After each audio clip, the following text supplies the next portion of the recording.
should about do it.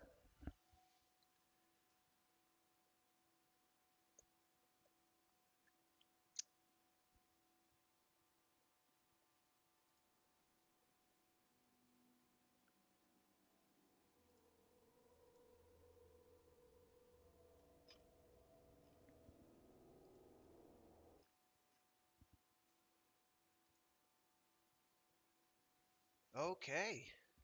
Good morning, good morning, good morning, and welcome to Freeform Fridays. Now with 50% more fractals.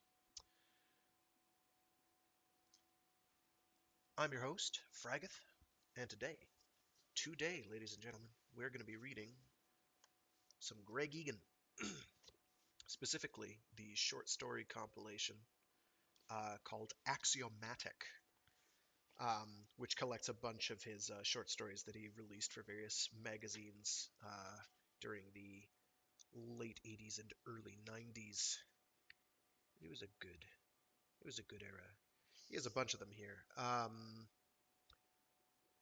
not going to get through the whole book today, unfortunately, but I am going to endeavor to bang out quite a lot of it, or at least significant chunks. I want to do at least the first three stories. There's some really cool stuff in here, and gosh, it runs the gamut. A fair warning is that some of these stories are quite dark, in the sense that um, if you've ever watched The Twilight Zone, or even, I guess, the modern day equivalent of which is Black Mirror, um, and how those tend not to have exceptionally happy, scrappy endings, or at least bittersweet endings. These tend to be pretty bleak, um, but also very cool. What I like saying about Greg Egan is that he kind of makes your brain itch in a good way, um, if that makes any sense. Um, for a little info on Greg Egan, and I don't have this prepared properly, and I thought there was about the author here somewhere, but clearly that would have been too easy. Um, he is, I believe, a professor. Um, maybe he's not a professor, but he definitely has taken some pretty high impact courses in various advanced mathematics, and his science fiction tends to reflect that. There's quite a bit. What he excels in is not so much world building, although he does world building. It's not world building in the traditional sense. It's more like world engineering from like a fairly fundamental standpoint. A great example of that is the Arrow of Time trilogy that he wrote, which takes place entirely, um, or is it called the Orthogonal trilogy? I don't remember the name of the trilogy. In any case, the three books are the Arrow of Time, the Clockwork Rocket, and another one that I can't remember the name of off the top of my head. So I'm embarrassing myself further. Um, but they take place within a universe of entirely invented physics, that he went through the grunt work of cobbling together. So the physics behave very differently, and it's a book basically about the alien civilization that lives in this universe, um, having to learn their own laws of physics and advance themselves to the point where they can save themselves from an upcoming catastrophe. Um, I won't reveal more than that, uh, but it's quite good. In terms of just like raw mental exercise, it is quite good. Um, he has done a great job writing about extreme posthumanism, in terms of, oh, we've all converted ourselves to like energy beings, so what do we do all day? It turns out that we actually do um, data hashing and Bitcoin mining. Um, sort of. In one of them, is that's one of the pursuits is they're basically solving math problems, and that's what they like doing with their lives. He's mostly I like his short stories. This book Axiomatic reminds me very fondly of a short story collection by Heinlein called The Unpleasant Profession of Jonathan Hoag. I believe it is. It's either Jonathan Hoag or Mr. Hoag. Some great variety there. Really meaty stuff. A lot of fun. These short stories are a blast, and I hope you people enjoy them as much as I do. And I think I'm just gonna start from the beginning of the book and just keep reading stories. These are again by Greg Egan. Oh, he's Australian too. I'm not even going to try to do an Australian accent for these. I can't do it. I'm not that good. I'm good. I'm not that good. So yeah, I guess I will take it from the top then.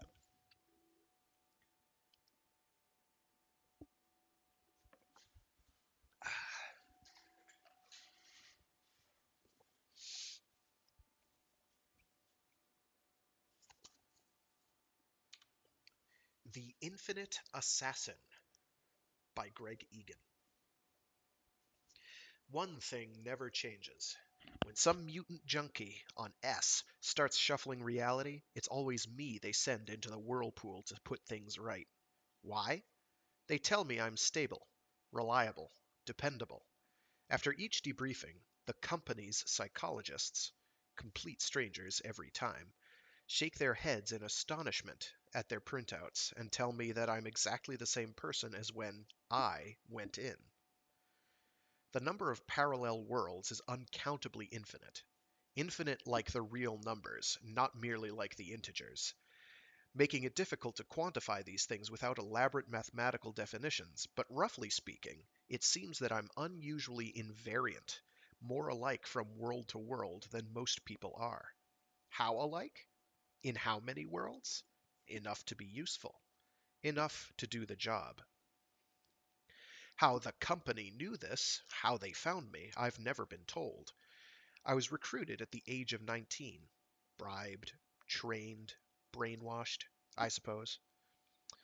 Sometimes I wonder if my stability has anything to do with me. Maybe the real constant is the way I've been prepared.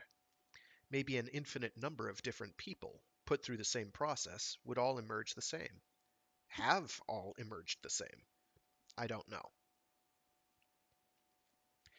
Detectors scattered across the planet have sensed the faint beginnings of the whirlpool and pinned down the center to within a few kilometers. But that's the most accurate fix I can expect by this means.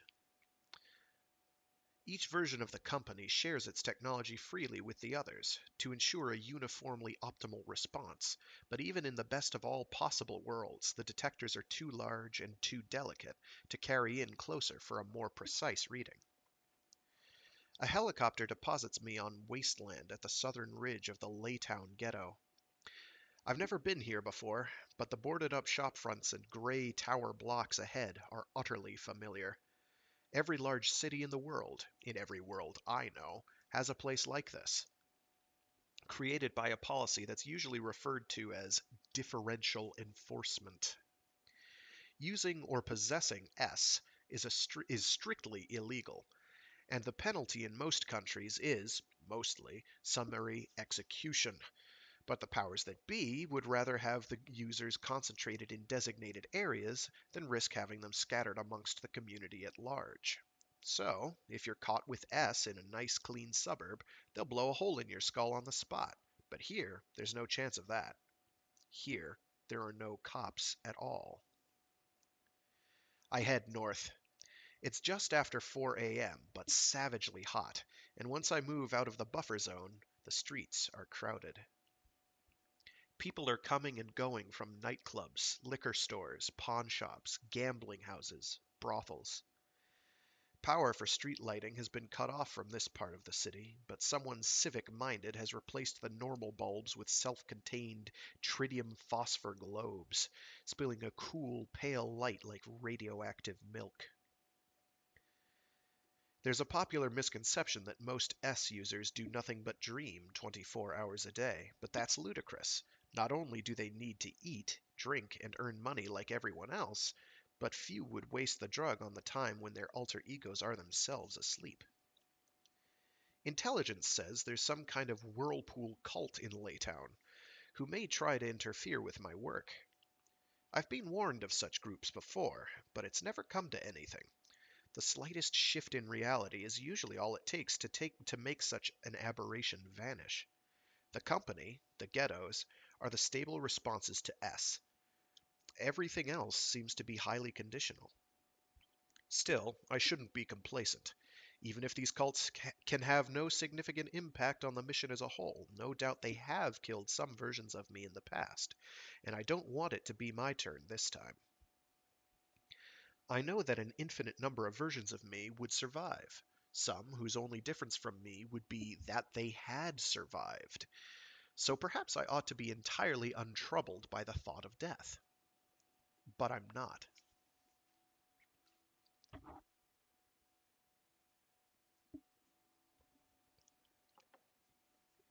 Wardrobe have dressed me with scrupulous care in a fat single mothers must die world tour souvenir reflection hologram t-shirt, the right style of jeans, the right model running shoes.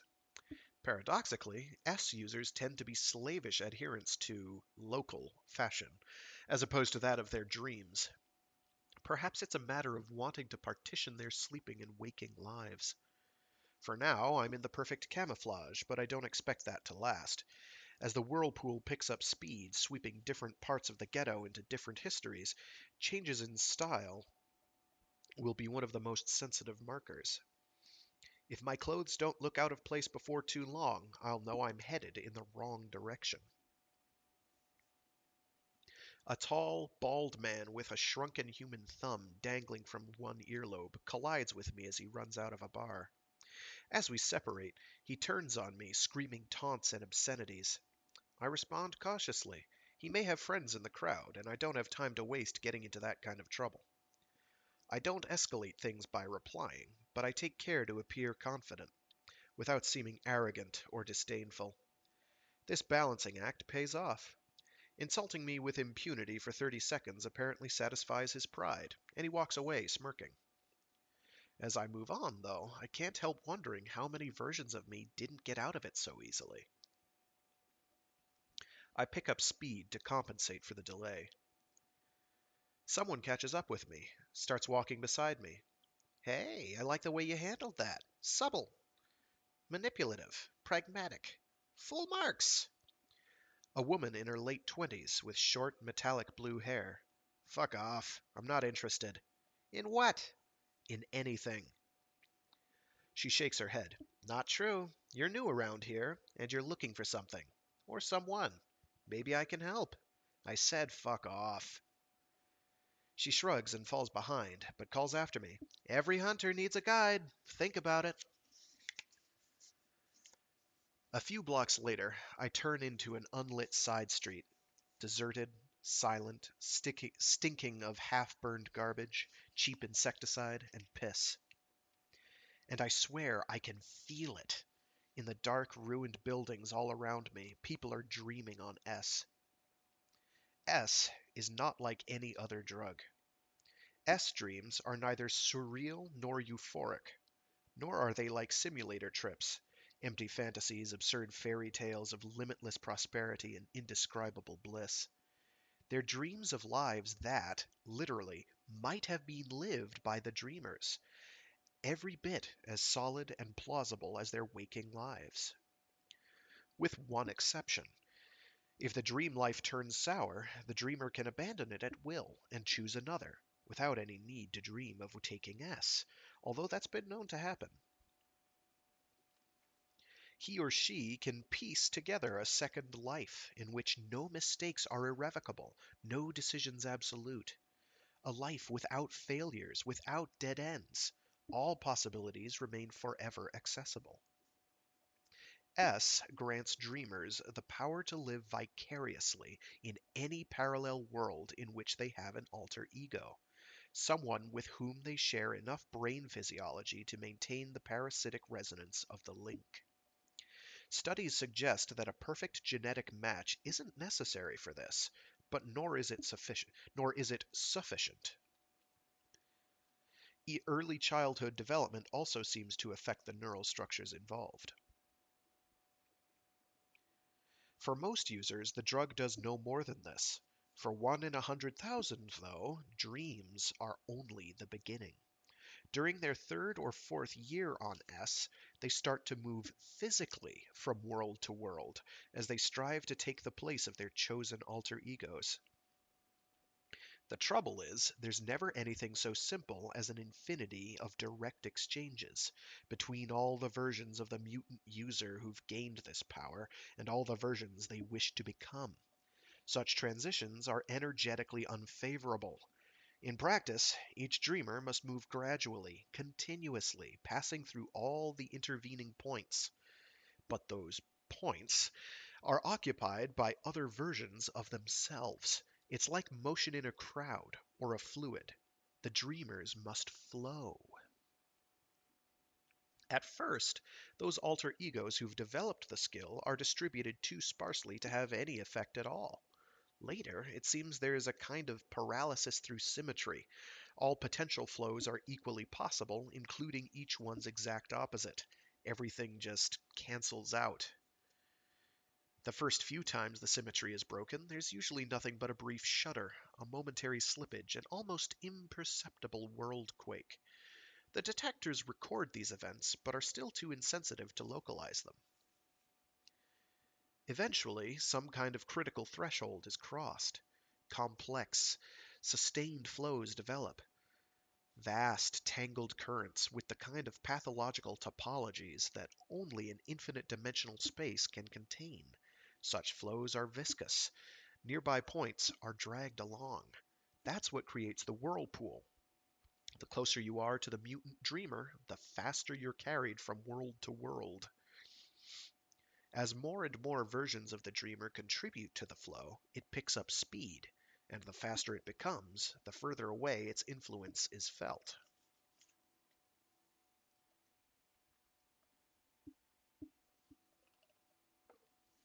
The company, of course, doesn't give a shit if reality is scrambled in the ghettos. My job is to keep the effects from spreading beyond. I follow the side street to the top of a hill. There's another main road about 400 meters ahead.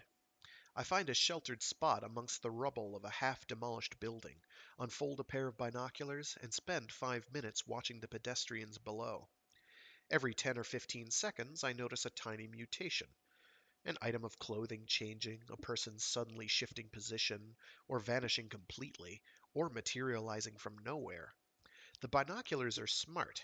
They count up the number of events which take place in their field of view, as well as computing the map coordinates of the point they're aimed at. I turn 180 degrees and look back on the crowd that I passed through on my way here. The rate is substantially lower, but the same kind of thing is visible. Bystanders, of course, notice nothing. As yet, the whirlpool's gradients are so shallow that any two people within sight of each other on a crowded street would more or less shift universes together. Only at a distance can the changes be seen. In fact, since I'm closer to the center of the whirlpool than the people to the south of me, most of the changes I see in that direction are due to my own rate of shift. I've long ago left the world of my most recent employers behind, but I have no doubt that the vacancy has been, and will continue to be, filled. I'm going to have to make a third observation to get a fix, some distance away from the north-south line joining the first 2 points. Over time, of course, the center will drift, but not very rapidly. The flow runs between worlds where the centers are close together, so its position is the last thing to change. I head down the hill, westwards.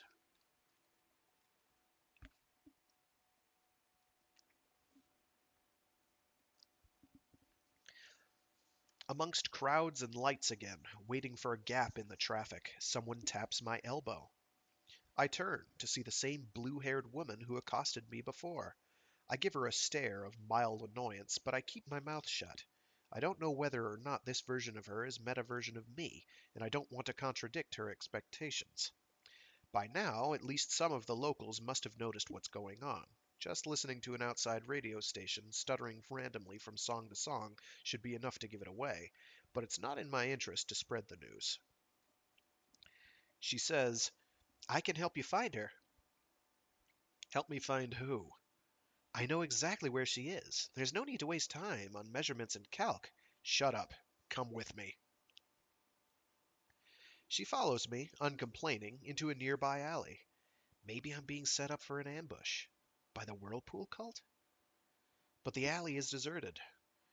When I'm sure we're alone, I push her against the wall and put a gun to her head. She doesn't call out or resist. She's shaken, but I don't think she's surprised by this treatment. I scan her with handheld magnetic resonance imager. No weapons, no booby traps, no transmitters. I say, why don't you tell me what this is all about? I'd swear that nobody could have seen me on the hill, but maybe she saw another version of me. It's not like me to screw up, but it does happen. She closes her eyes for a moment, then says, almost calmly, I want to save you time, that's all. I know where the mutant is. I want to help you find her as quickly as possible. Why? Why? I have a business here, and I don't want to see it disrupted. Do you know how hard it is to build up contacts again after a whirlpool's been through? What do you think? I'm covered by insurance?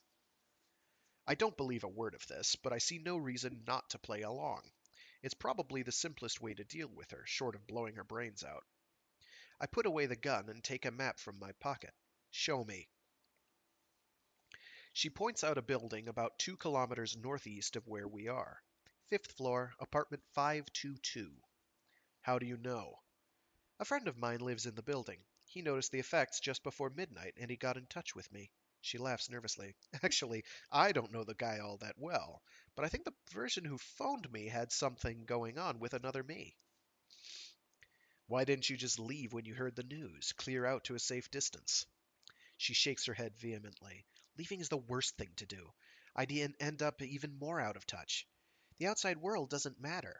Do you think I care if the government changes or the pop stars have different names? This is my home. If Laytown shifts, I'm better off shifting with it, or with part of it. So how did you find me? She shrugs. I knew you'd be coming. Everybody knows that much. Of course, I didn't know what you'd look like, but I know this place pretty well, and I kept my eyes open for strangers. And it seems I got lucky. Lucky. Exactly. Some of my alter egos will be having versions of this conversation, but others won't be having any conversation at all. One more random delay. I fold the map. Thanks for the information. She nods. Any time. As I'm walking away, she calls out. Every time.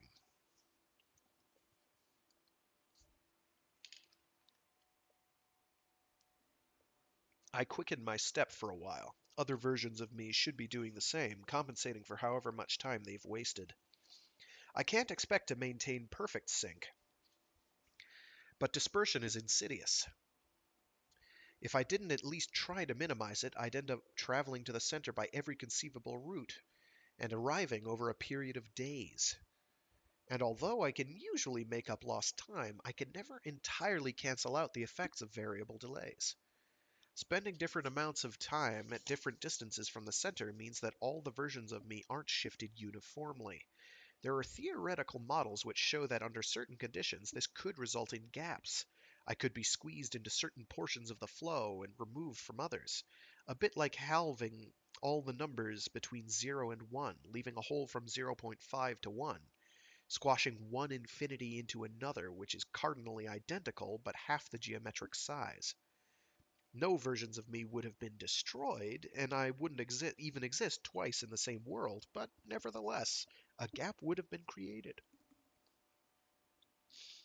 As for heading straight for the building where my informant claims the mutant is dreaming, I'm not tempted at all. Whether or not the information is genuine, I doubt very much that I've received the tip-off in any but an insignificant portion, technically a set of measure zero, of the worlds caught up in the whirlpool. Any action taken only in such a sparse set of worlds would be totally ineffectual in terms of disrupting the flow. If I'm right, then of course it makes no difference what I do. If all the versions of me who received the tip-off simply marched out of the whirlpool, it would have no impact on the mission. A set of measure zero wouldn't be missed. But my actions as an individual are always irrelevant in that sense. If I, and I alone, deserted, the loss would be infinitesimal. The catch is, I could never know that I was acting alone. And the truth is, versions of me probably have deserted. However stable my personality, it's hard to believe that there are no valid quantum permutations entailing such an action. Whatever the physically possible choices are, my alter egos have made, and will continue to make, every single one of them. My stability lies in the distribution and the relative density of all these branches, in the shape of a static preordained structure. Free will is a rationalization. I can't help making all the right decisions, and all the wrong ones. But I prefer, granting meaning to the word, not to think this way too often. The only sane approach is to think of myself as one free agent of many, and to strive for coherence, to ignore shortcuts, to stick to procedure, to do everything I can, to concentrate my presence. As for worrying about those alter egos who desert, or fail, or die, there's a simple solution. I disown them. It's up to me to define my identity any way I like. I may be forced to accept my multiplicity, but the borders are mine to draw. I am those who survive and succeed. The rest are someone else. I reach a suitable vantage point and take a third count.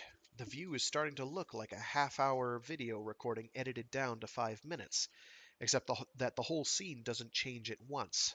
Apart from some highly correlated couples, different people vanish and appear independently, suffering their own individual jump cuts. There are still all shifting universes more or less together, but what that means, in terms of where they happen to be physically located at any instant, is so complex that it might as well be random. A few people don't vanish at all. One man loiters consistently on the same street corner, although his haircut changes radically at least 5 times. When the measurement is over, the computer inside the binoculars flashes up coordinates for the center's estimated position. It's about 60 meters from the building the blue-haired woman pointed out, well within the margin of error. So perhaps she was telling the truth. But that changes nothing. I must still ignore her. As I start toward my target, I wonder, maybe I was ambushed back in that alley after all. Maybe I was given the mutant's location as a deliberate attempt to distract me, to divide me. Maybe the woman tossed a coin to split the universe, heads for a tip-off, tails for none, or threw dice and chose from a wider list of strategies. It's only a theory, but it's a comforting idea. If that's the best the Whirlpool cult can do to protect the object of their devotion, then I have nothing to fear from them at all.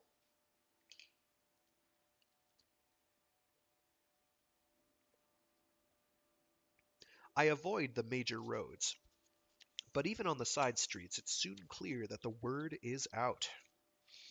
People run past me, some hysterical, some grim, some empty-handed, some toting possessions. One man dashes from door to door, hurling bricks through windows, waking the occupants, shouting the news. Not everyone's heading in the same direction. Most are simply fleeing the ghetto, trying to escape the whirlpool, but others are no doubt frantically searching for their friends, their families, their lovers, in the hope of reaching them before they turn into strangers. I wish them well. Except in the central disaster zone, a few hardcore dreamers will stay put. Shifting doesn't matter to them. They can reach their dream lives from anywhere, or so they think. Some may be in for a shock. The whirlpool can pass through worlds where there is no supply of S, where the mutant user has an alter ego who has never even heard of the drug. As I turn into a long, straight avenue, the naked eye view begins to take on the jump cut appearance that binoculars produced just 15 minutes ago. People flicker, shift, vanish. Nobody stays in sight for long. Few travel more than 10 or 20 meters before disappearing. Many are flinching and stumbling as they run, balking at empty space as often as at real obstacles, all confidence in the permanence of the world around them rightly shattered. Some run blindly with their heads down and their arms outstretched. Most people are smart enough to travel on foot, but plenty of smashed and abandoned cars strobe in and out of existence on the roadway. I witness one car in motion, but only fleetingly. I don't see myself anywhere about. I never have yet. Random scatters should put me in the same world twice, in some worlds, but only in a set of measure zero. Throw two idealized darts at a dartboard, and the probability of hitting the same point, the same zero-dimensional point, twice, is zero. Repeat the experiment in an uncountably infinite number of worlds, and it will happen, but only in a set of measure zero. The changes are most frantic in the distance, and the blur of activity retreats to some extent as I move, due as it is in part to mere separation. But I'm also heading into steeper gradients, so I am, slowly, gaining on the havoc. I keep to a measured pace, looking out for both sudden human obstacles and shifts on the terrain. The pedestrians thin out. The street itself still endures, but the buildings around me are beginning to be transformed into bizarre chimeras, with mismatched segments from variant designs, and then from utterly different structures, appearing side by side. It's like walking through some holographic architectural identikit machine on overdrive. Before long, most of these composites are collapsing, unbalanced by fatal disagreements on where loads should be borne. Falling rubble makes the footpath dangerous, so I weave my way between the car bodies in the middle of the road. There's virtually no moving traffic now, but it's slow work just navigating between all this stationary scrap metal. Obstructions come and go. It's usually quicker to wait for them to vanish than to backtrack and look for another way through. Sometimes I'm hemmed in on all sides, but never for long. Finally, most of the buildings around me seem to have toppled, in most worlds, and I find a path near the edge of the road that's relatively passable. Nearby, it looks like an earthquake has leveled the ghetto. Looking back, away from the whirlpool, there's nothing but a gray fog of generic buildings. Out there, structures are still moving as one, or near enough to remain standing, but I'm shifting so much faster than they are that the skyline has smeared into an amorphous, multiple exposure of a billion different possibilities. A human figure, sliced open obliquely from skull to groin, materializes in front of me, topples, then vanishes. My guts squirm, but I press on. I know that the very same thing must be happening to versions of me, but I declare it, I define it, to be the death of strangers. The gradient is so high now that different parts of the body can be dragged into different worlds, where the complementary pieces of anatomy have no good statistical reason to be correctly aligned. The rate at which this fatal disassociation occurs, though, is inexplicably lower than calculations predict. The human body somehow defends its integrity and shifts as a whole far more often than it should. The physical basis for this anomaly has yet to be pinned down, but then the physical basis for the human brain creating the delusion of a unique history, a sense of time, and a sense of identity from the multifurcating branches and fans of superspace has also proved to be elusive. The sky grows light, a weird blue-gray that no single overcast sky ever possessed. The streets themselves are in a state of flux now. Every second or third step is a revelation. Bitumen, broken masonry, concrete, sand, all at slightly different levels, and, briefly, a patch of withered grass. An inertial navigation implant in my skull guides me through the chaos. Clouds of dust and smoke come and go, and then a cluster of apartment blocks with surface features flickering but showing no signs of disintegrating. The rates of shift here are higher than ever, but there's a counterbalancing effect. The worlds between which the flow runs are required to be more and more alike, the closer you get to the dreamer. The group of buildings is roughly symmetrical, and it's perfectly clear which one lies at the center. None of me would fail to make the same judgment, so I won't need to go through absurd mental contortions to avoid acting on the tip-off. The front entrance to the building oscillates, mainly between three alternatives. I choose the leftmost door, a matter of procedure, a standard which the company managed to propagate between itself before I was even recruited. No doubt contradictory instructions circulated for a while, but one scheme must have dominated eventually, because I've never been briefed any differently. I often wish I could leave, and or follow, a trail of some kind, but any mark I made would be useless, swept downstream faster than those it was meant to guide. I have no choice but to trust in procedure to minimize my dispersion. From the foyer, I can see 4 stairwells, all with stairs converted into piles of flickering rubble. I step into the leftmost and glance up. The early morning light floods in through a variety of possible windows. The spacing between the great concrete slabs of the floors is holding constant. The energy difference between such large structures in different positions lends them more stability than all the possible specific shapes of flights of stairs. Cracks must be developing, though, and given time, there's no doubt that even this building would succumb to its discrepancies, killing the dreamer in world after world and putting an end to the flow. But who knows how far the whirlpool might have spread by then? The explosive devices I carry are small, but more than adequate.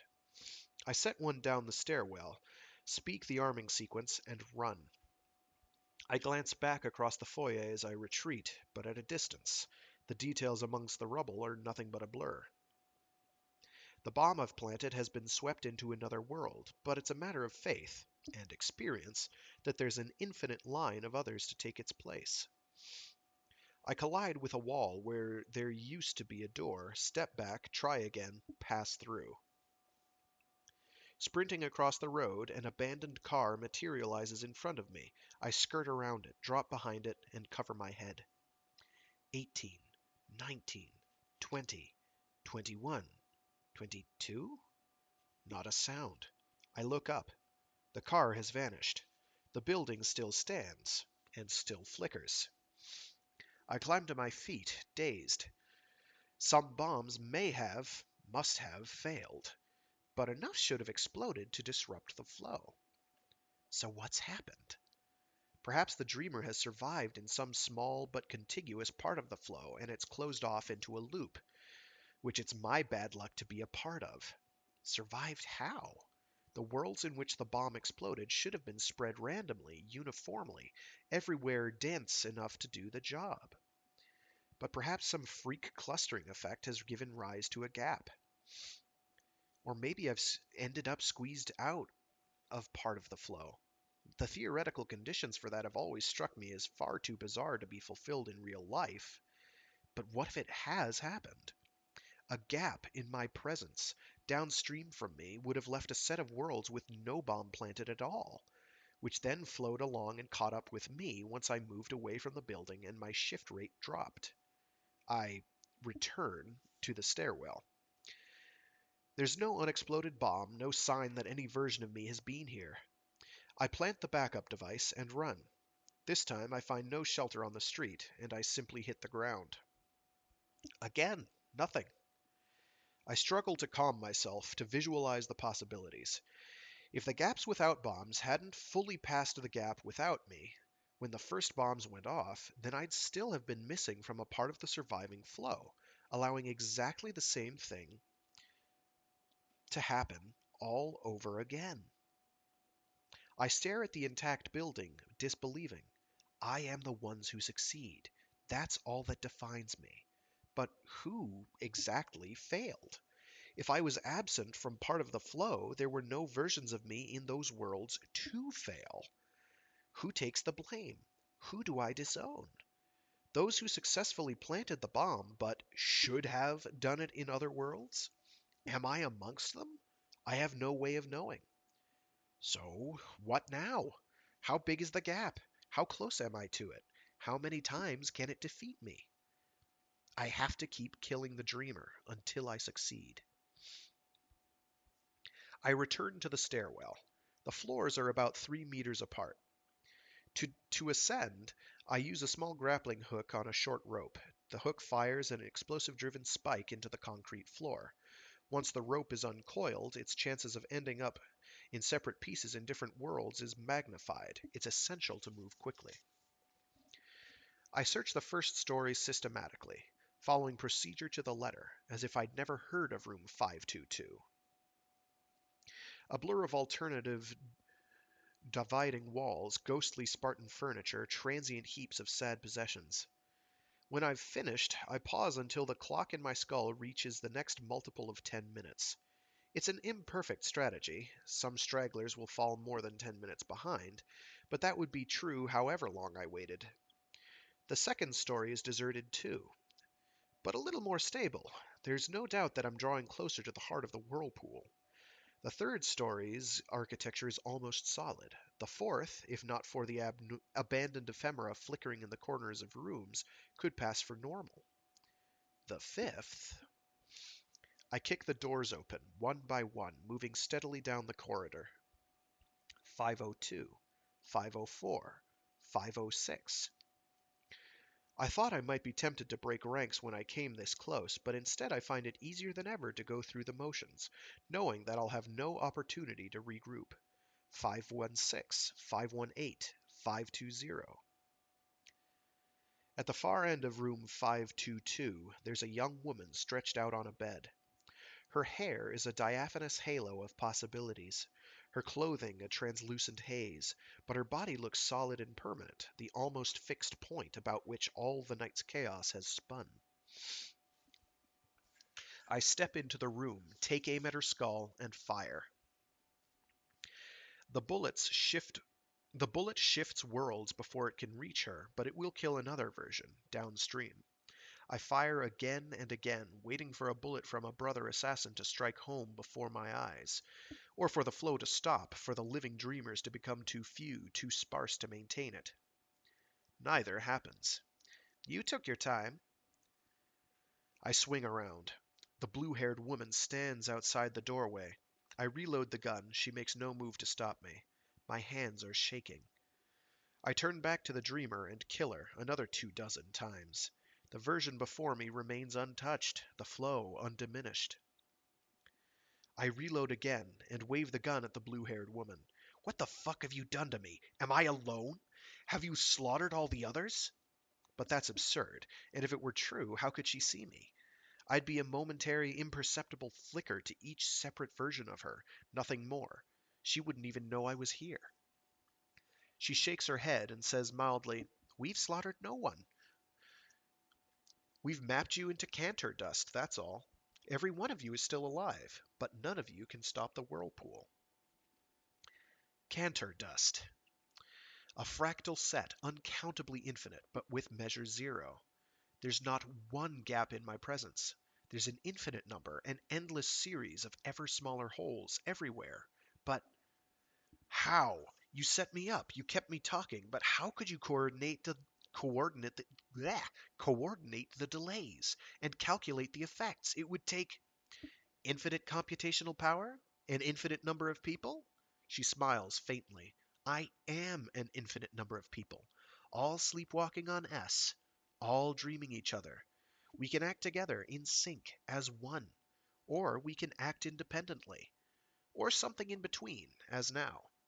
The versions of me who can see and hear you at any moment are sharing their sense data with the rest of me. I turn back to the dreamer. Why defend her? She'll never get what she wants. She's tearing the city apart and she'll never even reach her destination. Not here, perhaps. Not here? She's crossing all the worlds she lives in. Where else is there? The woman shakes her head. What creates those worlds? Alternative possibilities for ordinary physical processes. But it doesn't stop there. The possibility of motion between worlds has exactly the same effect. Superspace itself branches out into different versions, versions containing all possible cross-world flows. And there can be higher level flows between those versions of superspace, so the whole structure branches again, and so on. I close my eyes, drowning in vertigo. If this endless ascent into greater infinities is true, somewhere the dreamer always triumphs, whatever I do? Yes. And somewhere I always win? Somewhere you've failed to defeat me? Yes. Who am I? I'm the ones who succeed. Then who am I? I'm nothing at all. A set of measure zero. I drop the gun and take 3 steps toward the dreamer. My clothes, already tattered, part worlds and fall away. I take another step, and then halt, shocked by a sudden warmth. My hair and outer layers of skin have vanished. I'm covered in a fine sweat of blood. I notice, for the first time, the frozen smile on the dreamer's face. And I wonder, in how many infinite sets of worlds will I take one more step? And how many countless versions of me will turn around instead and walk out of this room? Who exactly am I saving from shame when I'll live and die in every possible way? Myself.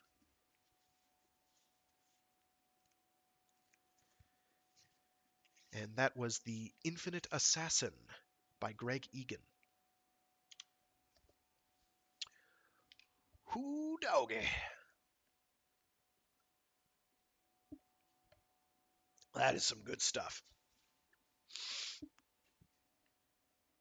So the basic premise is that that there's this drug that makes people able to cross the boundaries between dimensions and basically live the ultimate trip, which is to make the perfect life by just kind of swapping back and forth between different realities, the infinite realities. But the problem with this is that it creates a massive disturbance, a whirlpool that is extremely destructive. So there's an organization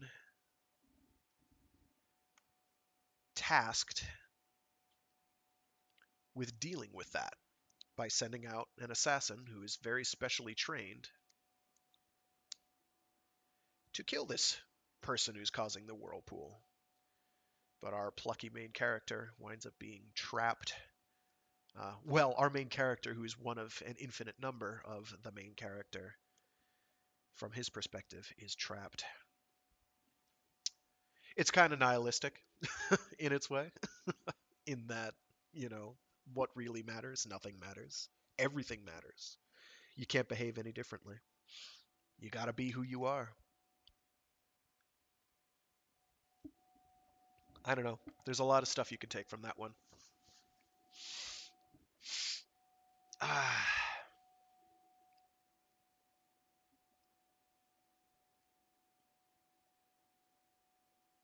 really good stuff. All right. Give me 1 sec to take another drink of water, and then I'll move on to the next one.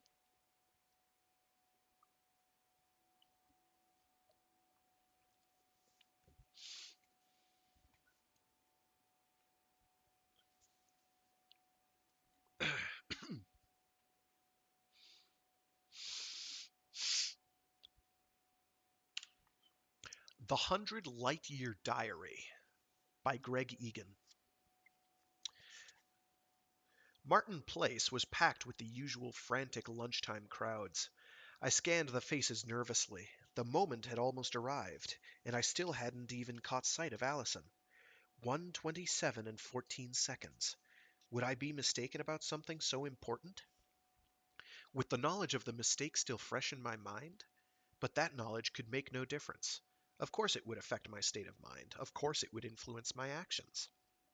But I already knew exactly what the net result of that and every other influence would be. I'd write what I read. I needn't have worried. I looked down at my watch, and as 1:27:13 became 1:27:14, someone tapped me on the shoulder. I turned. It was Allison, of course. I'd never seen her before in the flesh, but I'd soon devote a month's bandwidth allocation to sending back a Hutchinson compressed snapshot. I hesitated, then spoke my lines, awful as they were. "Fancy meeting you here."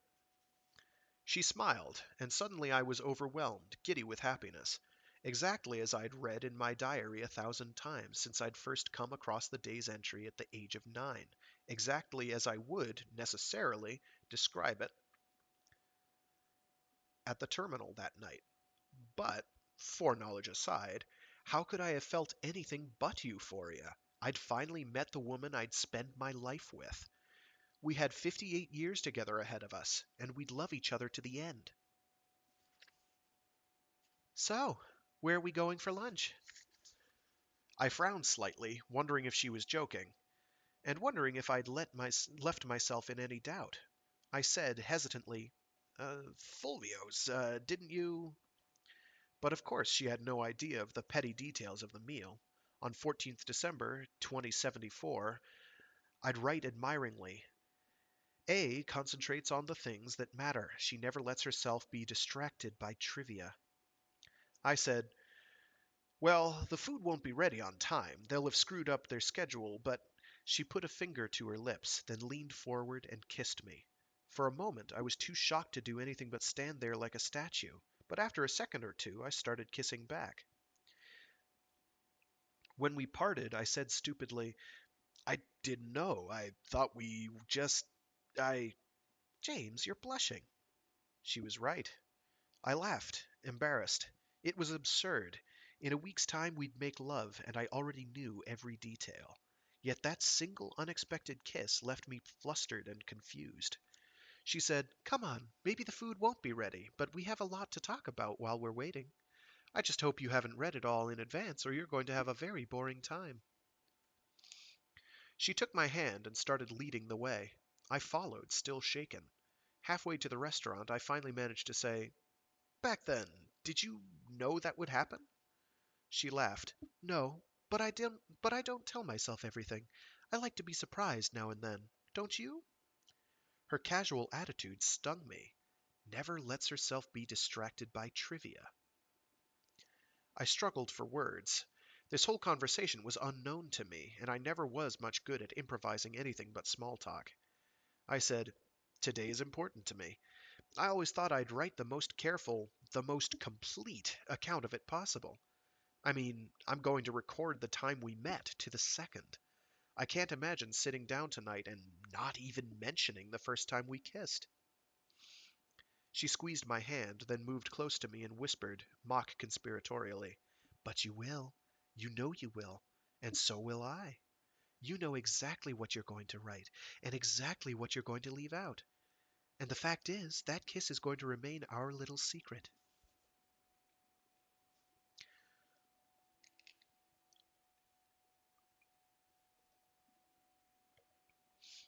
Francis Chen wasn't the first astronomer to hunt for time-reversed galaxies, but he was the first to do so from space. He swept the sky with a small instrument in a junk-scattered near-Earth orbit, long after all the serious work had shifted to the relatively unpolluted vacuum on the far side of the moon. For decades, certain highly speculative cosmological theories had suggested that it might be possible to catch glimpses of the universe's future phase of recontraction, during which, perhaps, all the arrows of time would be reversed. Chen charged up a light detector to saturation and searched for a region of the sky which would unexpose it, discharging the pixels in the form of a recognizable image. The photons from ordinary galaxies collected by ordinary telescopes left their mark as patterns of charge on arrays of electro-optical polymer. A time-reversed galaxy would require instead that the detector lose charge, emitting photons which would leave the telescope on a long journey into the future universe, to be absorbed by stars tens of billions of years hence, contributing an infinitesimal nudge to drive their nuclear processes from extinction back toward birth. Chen's announcement of success was met with virtually unanimous skepticism, and rightly so, since he refused to divulge the coordinates of his discovery. I've seen the recording of his one and only press conference. What would happen if you pointed an uncharged detector at this thing? Asked one puzzled journalist. You can't. What do you mean you can't? Suppose you point a detector at an ordinary light source. Unless the detector's not working, it will end up charged. It's no use declaring, I am going to expose this detector to light and it will end up uncharged. That's ludicrous. It simply won't happen. Yes, but now time reverse the whole situation. If you're going to point a detector at a time reversed light source, it will be charged beforehand. But if you discharge the whole thing thoroughly before exposing it and then, I'm sorry, you won't. You can't. Shortly afterward, Chen retired into self-imposed obscurity. But his work had been government funded, and he'd complied with the rigorous auditing requirements, so copies of all his notes existed in various archives. It was almost 5 years before anyone bothered to exhume them, new theoretical work having made his claims more fashionable. But once the coordinates were finally made public, it took only days for a dozen groups to confirm the original results. Most of the astronomers involved dropped the matter there and then, but 3 people pressed on to the logical conclusion. Suppose an asteroid a few 100 million kilometers away happened to block the line of sight between Earth and Chen's galaxy. In the galaxy's time frame, there'd be a delay of half an hour or so before this occultation could be seen in near-Earth orbit, before the last photons to make it past the asteroid arrived. Our time frame runs the other way, though. For us, the delay would be negative. We might think of the detector, not the galaxy, as the source of the photons, but it would still have to stop emitting them half an hour before the asteroid crossed the line of sight, in order to emit them only when they'd have a clear path all the way to their destination. Cause and effect. The detector has to have a reason to lose charge and emit photons, even if that reason lies in the future. Replace the uncontrollable and unlikely asteroid with a simple electronic shutter. Fold up the line of sight with mirrors, shrinking the experiment down to more manageable dimensions, and allowing you to place the shutter and detector virtually side by side. Flash a torch at yourself in a mirror and you get a signal from the past. Do the same with the light from Chen's galaxy and the signal comes from the future. Hazard, Capaldi, and Wu arranged a pair of space-borne mirrors, a few thousand kilometers apart. With multiple reflections, they achieved an optical path length of over 2 light seconds. At one end of this delay, they placed a telescope aimed at Chen's galaxy. At the other end, they placed a detector. The other end, optically speaking. Physically, it was housed in the very same satellite as the telescope. In their first experiments, the telescope was fitted with a shutter triggered by the unpredictable decay of a small sample of radioactive isotope. The sequence of the shutter's opening and closing and the detector's rate of discharge were logged by a computer. The 2 sets of data were compared, and the patterns, unsurprisingly, matched. Except, of course, that the detector began discharging 2 seconds before the shutter opened, and ceased discharging 2 seconds before it closed. So, they replaced the isotope trigger with a manual control, and took turns trying to change the immutable future. Hazard said in an interview several months later, "At first, it seemed like some kind of perverse reaction time test. Instead of having to hit the green button when the green light came on, you had to try to hit the red button, and vice versa. And at first, I really believed I was obeying the signal only because I couldn't discipline my reflexes to do anything so difficult as contradicting it. In retrospect, I know that was a rationalization, but I was quite convinced at the time. So I had the computer swap the conventions, and of course, that didn't help. Whenever the display said I was going to open the shutter, however it expressed that fact, I opened it." And how did that make you feel? Soulless, robotic, a prisoner to fate? Nah, at first just clumsy, uncoordinated. So clumsy I couldn't hit the wrong button no matter how hard I tried. And then, after a while, the whole thing began to seem perfectly normal. I wasn't being forced to open the shutter. I was opening it precisely when I felt like opening it, and observing the consequences. Observing them before the event, yes, but that hardly seemed important anymore. Wanting to not open it when I already knew that I would seemed as absurd as wanting to change something in the past that I already knew had happened. Does not being able to rewrite history make you feel soulless? No. This was exactly the same.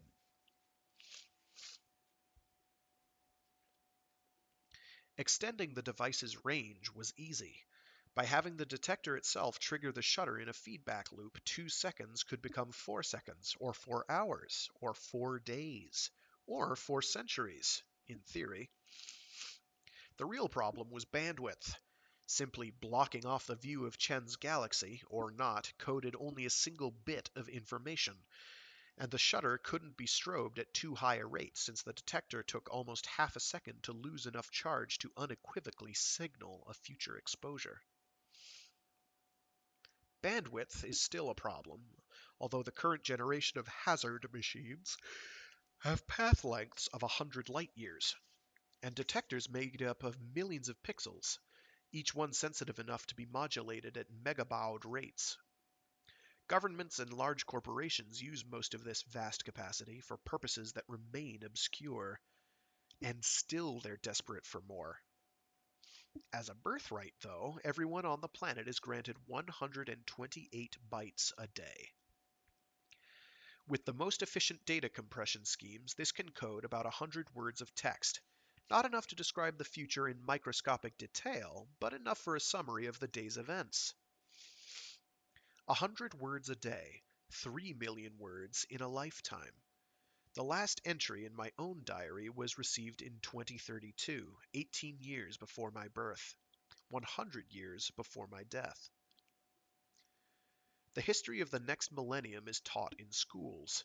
The end of famine and disease, the end of nationalism and genocide, the end of poverty, bigotry, and superstition. There are glorious times ahead, if our descendants are telling the truth.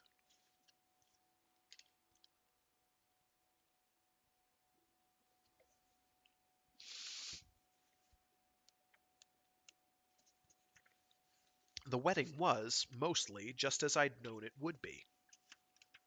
The best man, Priya, had his arm in a sling from a mugging in the early hours of the morning. We'd laughed over that when we'd first met, in high school a decade before. "But what if I stay out of that alley?" he'd joked. "Then I'll have to break it for you, won't I? You're not shunting my wedding day." Shunting was a fantasy for children, the subject of juvenile schlock roms. Shunting was what happened when you grimaced and sweated and gritted your teeth and absolutely refused to participate in something unpleasant that you knew was going to happen. In the ROMs, the offending future was magicked away into a parallel universe by sheer mental discipline and the force of plot convenience. Drinking the right brand of cola also seemed to help. In real life, with the advent of the hazard machines, the rates of death and injury through crime, natural disaster, industrial and transport accidents, and many kinds of disease had certainly plummeted. But such events weren't forecast and then paradoxically avoided. They simply, consistently, became increasingly rare in reports from the future, reports which proved to be as reliable as those from the past. A residue of seemingly avoidable tragedies remain, though, and the people who know that they're going to be involved in these react in different ways. Some swallow their fate cheerfully. Some seek comfort, or anesthesia in somnambulist religions. A few succumb to the wish-fulfillment fantasies of the ROMs, and go kicking and screaming all the way. When I met up with Priya, on schedule, in the casualty department of St. Vincent's, he was a bloody, shivering mess. His arm was broken, as expected. He'd also been sodomized with a bottle, and slashed on the arms and chest. I stood beside him in a daze, choking on the sour taste of all the stupid jokes I'd made, unable to shake the feeling that I was to blame. I'd lied to him. I'd lied to myself. As they pumped him full of painkillers and tranquilizers, he said, "Fuck it, James. I'm not letting on. I'm not going to say how bad it was. I'm not frightening that kid to death, and you'd better not either." I nodded earnestly and swore that I wouldn't. Redundantly, of course, but the poor man was delirious. And when it came time to write up the day's events, I dutifully regurgitated the light-hearted treatment of my friend's assault that I'd memorized long before I even knew him. Dutifully? Or simply because the cycle was closed, because I had no choice but to write what I'd already read? Or both? Ascribing motives is a strange business, but I'm sure it always has been.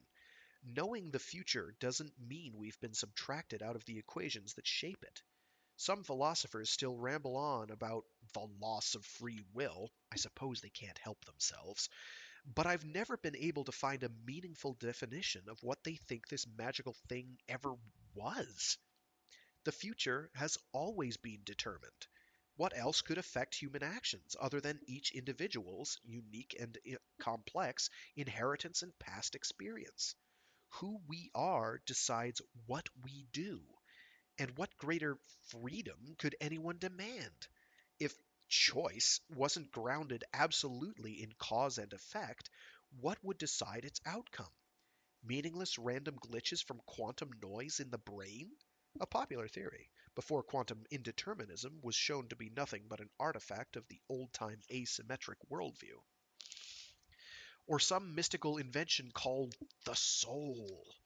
But then what precisely would govern its behavior? Laws of metaphysics every bit as problematical as those of neurophysiology. I believe we've lost nothing. Rather, we've gained the only freedom we ever lacked. Who we are is now shaped by the future as well as the past. Our lives resonate like plucked strings, standing waves formed by the collision of information flowing back and forth in time. Information and disinformation. Allison looked over my shoulder at what I'd typed. "You've got to be kidding," she said. I replied by hitting the check key, a totally unnecessary facility, but that's never stopped anyone using it. The text I'd just typed matched the received version precisely. People have talked about automating the whole process, transmitting what must be transmitted without any human intervention whatsoever, but nobody's ever done it, so perhaps it's impossible.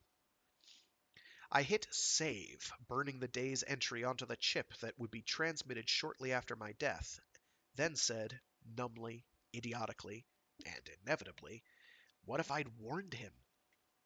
She shook her head. Then you'd have warned him. It still wouldn't have happened. It still would have happened. Maybe not. Why couldn't life turn out better than the diary, not worse? Why couldn't it turn out that we'd made the whole thing up? That that he hadn't been attacked at all? Because it didn't. I sat at the desk for a moment longer, staring at the words that I couldn't take back, that I never could have taken back. But my lies were the lies I'd promised to tell. I'd done the right thing, hadn't I? I'd known for years exactly what I'd choose to write. But that didn't change the fact that the words had been determined, not by fate, not by destiny, but by who I was. I switched off the terminal, stood up, and began undressing. Allison headed for the bathroom. I called out after her, "Do we have sex tonight or not? I never say." She laughed. "Don't ask me, James. You're the one who insists on keeping track of these things." I sat down on the bed, disconcerted. It was our wedding night, after all. Surely I could read between the lines. But I never was much good at improvising.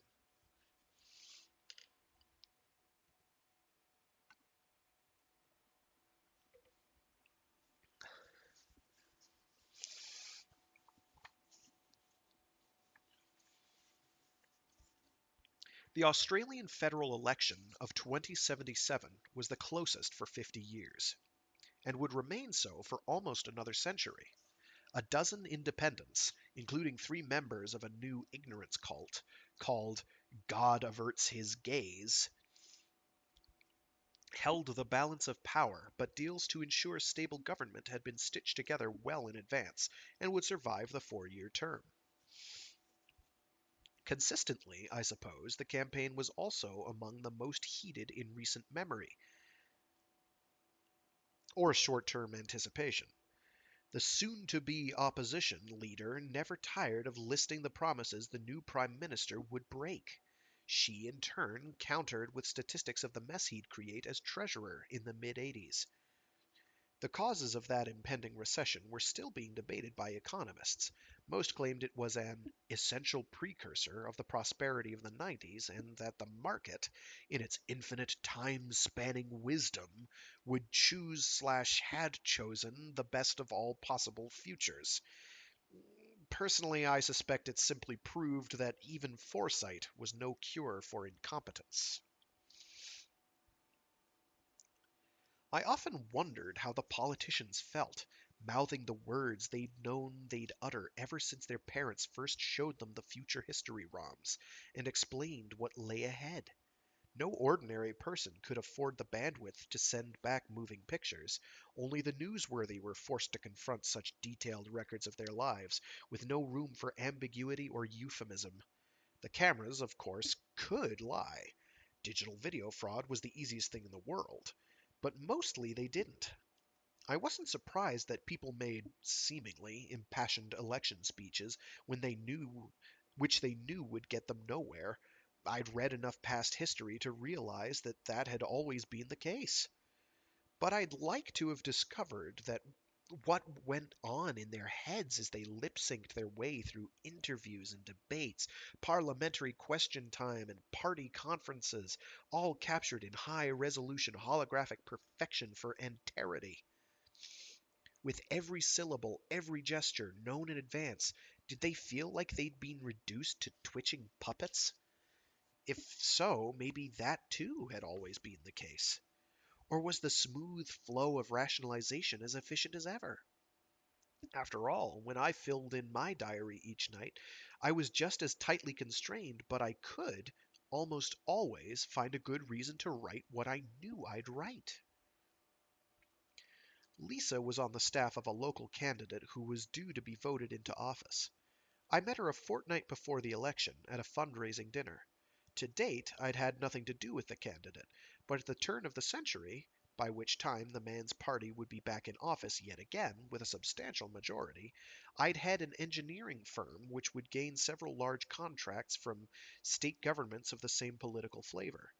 I'd be coy in my own description of the antecedents of this good fortune, but my bank statement included transactions 6 months in advance, and I duly made the generous donation that the records implied. In fact, I'd been a little shocked when I'd first seen the printout, but I'd had time to accustom myself to the idea, and the de facto bribe no longer seemed so grossly out of character. The evening was dull beyond redemption. I'd later describe it as tolerable. But the guests dispersed into the night. Lisa, but as the guests dispersed into the night, Lisa appeared beside me and said matter-of-factly, "I believe you and I are going to share a taxi." I sat beside her in silence while the robot vehicle carried us smoothly toward her apartment. Allison was spending the weekend with an old school friend, whose mother would die that night. I knew I wouldn't be unfaithful. I loved my wife. I always would. Or at least, I'd always claimed to. But if that wasn't proof enough, I couldn't believe I'd keep such a secret from myself for the rest of my life. When the taxi stopped, I said, "What now? You ask me in for coffee?" And I politely declined. She said, "I have no idea. The whole weekend's a mystery to me." The elevator was broken. A sticker from building maintenance read, "Out of order until 11:06 a.m., 3/2/78." I followed Lisa up 12 flights of stairs, inventing excuses all the way. I was proving my freedom, my spontaneity, proving that my life was more than a fossilized pattern of events in time. But the truth was, I'd never felt trapped by my knowledge of the future, never felt any need to delude myself that I had the power to live any life but one. The whole idea of an unknown liaison filled me with panic and vertigo. The bland white lies that I'd already written were unsettling enough. But if anything at all could happen in the spaces between the words, then I no longer knew who I was or who I might become. My whole life would dissolve into quicksand. I was shaking as we undressed each other. Why are we doing this? Because we can. Do you know me? Will you write about me? About us? She shook her head. No. But how long will this last? I have to know. One night? A month? A year? How will it end? I was losing my mind. How could I start something like this when I didn't even know how it would end? She laughed. Don't ask me. Look it up in your own diary if it's so important to you. I couldn't leave it alone. I couldn't shut up. You must have written something. You knew we'd share that taxi. No, I just said that. You. I stared at her. It came true, though, didn't it? How about that? She sighed, slid her hands down my spine, pulled me onto the bed, down into the quicksand. Will we? She clamped her hand over my mouth. No more questions. I don't keep a diary. I don't know anything at all.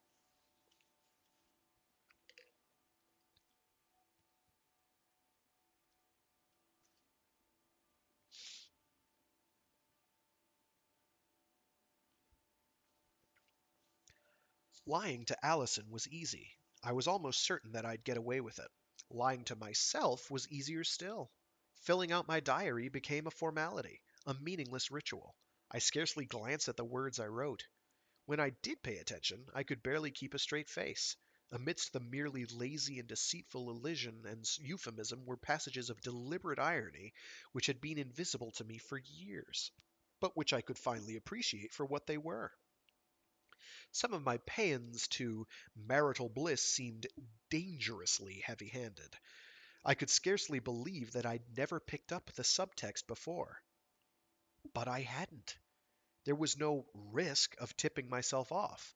I was free to be every bit as sarcastic as I chose to be. No more and no less. The ignorance cults say that knowing the future robs us of our souls. By losing the power to choose between right and wrong, we cease to be human. To them, ordinary people are literally the walking dead, meat puppets, zombies. The somnambulists believe much the same thing, but, rather than seeing this as a tragedy of apocalyptic dimensions, embrace the idea with dreamy enthusiasm. They see a merciful end to responsibility, guilt and anxiety, striving and failing, a descent into inanimateness, the leaching of our souls into a great cosmic spiritual blancmange, while our bodies hang around, going through the motions. For me, though, knowing the future, or believing that I did, never made me feel like a sleepwalker, a zombie in a senseless amoral trance. It made me feel that I was in control of my life. One person held sway across the decades, tying the disparate threads together, making sense of it all. How could that unity make me any less than human? Everything I did grew out of who I was, who I had been, and who I would be. I only started feeling like a soulless automaton when I tore it all apart with lies. After school, few people pay much attention to history, past or future, let alone that gray zone between the two which used to be known as current affairs. Journalists continue to collect information and scatter it across time, but there's no doubt that they now do a very different job than they did in pre-Hazard days, when the live broadcast, the latest dispatch, had a real, if fleeting, significance. The profession hasn't died out completely. It's as if a kind of equilibrium has been reached between apathy and curiosity, and if we had any less news flowing from the future, there would be a greater effort made to gather it and send it back. How valid such arguments can be, with their implications of dynamism, of hypothetical alternative worlds cancelled out by their own inconsistencies, I don't know, but the balance is undeniable. We learn precisely enough to keep us from wanting to know any more. On 8th July 2079, when Chinese troops moved into Kashmir to stabilize the region by wiping out supply lines to the separatists within their own borders, I hardly gave it a second thought. I knew the UN would sort out the whole mess with remarkable dexterity. Historians had praised the Secretary General's diplomatic resolution of the crisis for decades, and, in a rare move for the Conservative Academy, she'd been awarded the Nobel Peace Prize 3 years in advance of the efforts which would earn it. My memory of the details was sketchy, so I called up the Global Yearbook. The troops would be out by 3rd August. Casualties would be few. Duly comforted, I got on with my life. I heard the first rumors from Priya, who'd taken to sampling the countless underground communications nets. Gossip and slander for computer freaks. A harmless enough pastime, but I'd always been amused by the participants' conceit that they were plugged in to the global village, that they had their fingers on the pulse of the planet. Who needed to be wired to the moment when the past and future could be examined at leisure?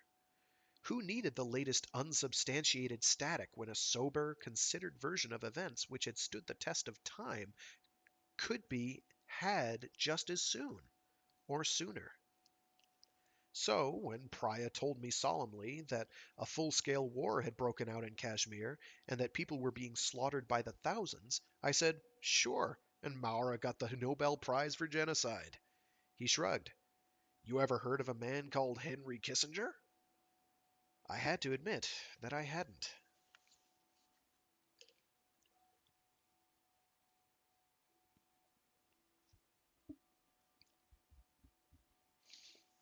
I mentioned the story to Lisa, disparagingly, confident that she'd laugh right along with me. She rolled over to face me and said, "He's right." I didn't know whether to take the bait. She had a strange sense of humor. She might have been teasing. Finally, I said, "He can't be. I've checked. All the histories agree." She looked genuinely surprised before her expression turned to pity. She'd never thought much of me, but I don't think she'd ever believed I was quite so naive. The victors have always written the history, James. Why should the future be any different? Believe me, it's happening. How do you know? It was a stupid question. Her boss was on all the foreign affairs committees and would be minister the next time the party was in power. If he didn't have access to the intelligence in his present job, he would in the long term. She said, "We're helping to fund it, of course, along with Europe, Japan, and the States. Thanks to the embargo after the Hong Kong riots, the Chinese have no war drones. They're pitting human soldiers with obsolete equipment against the best Vietnamese robots.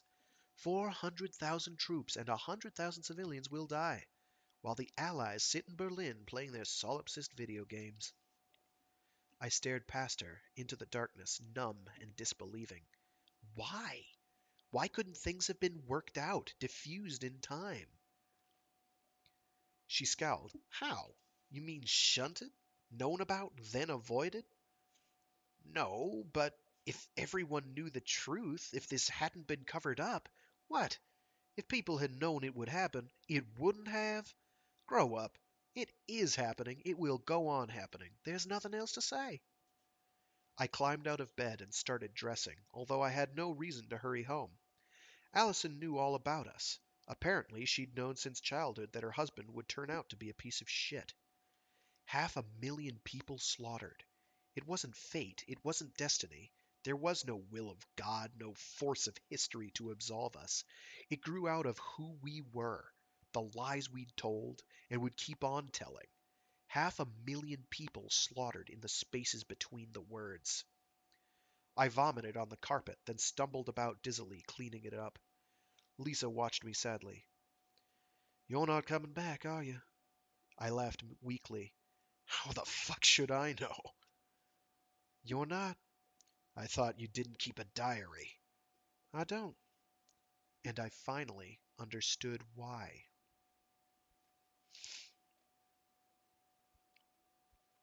Allison woke when I switched on the terminal and said sleepily, without rancor, "What's the hurry, James? If you've masturbated about tonight since you were 12 years old, surely you'll still remember it all in the morning."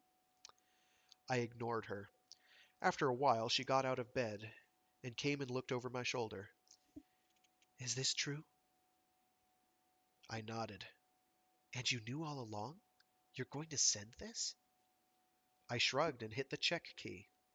A message box popped up on the screen. 95 words. 95 errors. I sat and stared at this verdict for a long time. What did I think? I had the power to change history. My puny outrage could shunt the war. Reality would dissolve around me and another, better world would take its place? No. History, past and future, was determined, and I couldn't help being part of the equations that shaped it. But I didn't have to be part of the lies. I hit the save key and burned those 95 words onto the chip, irreversibly. I'm sure I had no choice. That was my last diary entry, and I can only assume that the same computers that will filter it out of my posthumous transmission will also fill in the unwritten remainder, extrapolating an innocuous life for me, fit for a child to read. I tap into the nets at random, listening to the whole spectrum of conflicting rumors, hardly knowing what to believe. I've left my wife, I've left my job, parting ways entirely with my rosy, fictitious future. All my certainties have evaporated. I don't know when I'll die. I don't know who I'll love. I don't know if the world is heading for utopia or Armageddon. But I keep my eyes open, and I feed what little of value I can gather back into the nets. There must be corruption and distortion here, too, but I'd rather swim in this cacophony of a million contradictory voices than drown in the smooth and plausible lies of those genocidal authors of history who control the hazard machines. Sometimes I wonder how different life might have been without their intervention, but the question is meaningless. It couldn't have been any other way. Everyone is manipulated. Everyone is a product of their times. And vice versa. Whatever the unchangeable future holds, I'm sure of one thing. Who I am is still a part of what always has and always will decide it. I can ask for no greater freedom than that, and no greater responsibility. That was The 100 Light Year Diary by Greg Egan.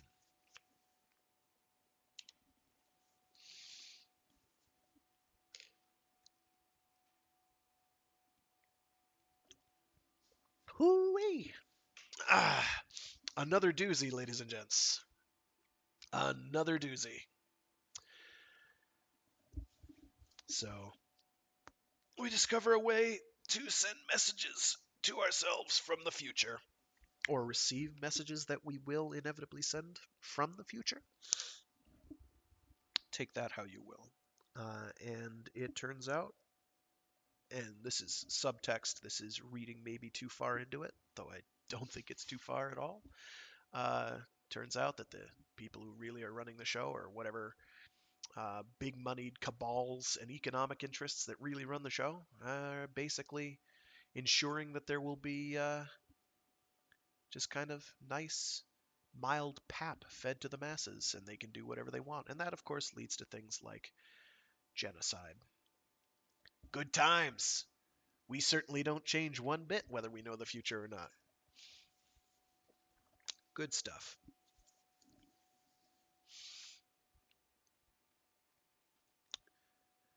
This next one, and I think I will make it the last one for today, and then we'll continue next week, will be slightly lighter hearted.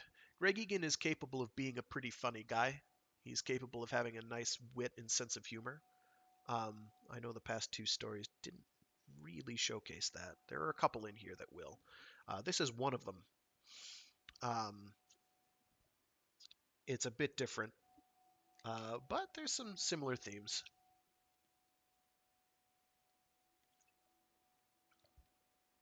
All right.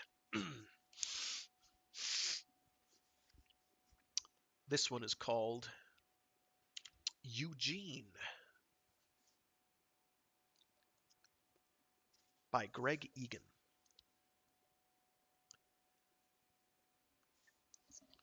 I guarantee it.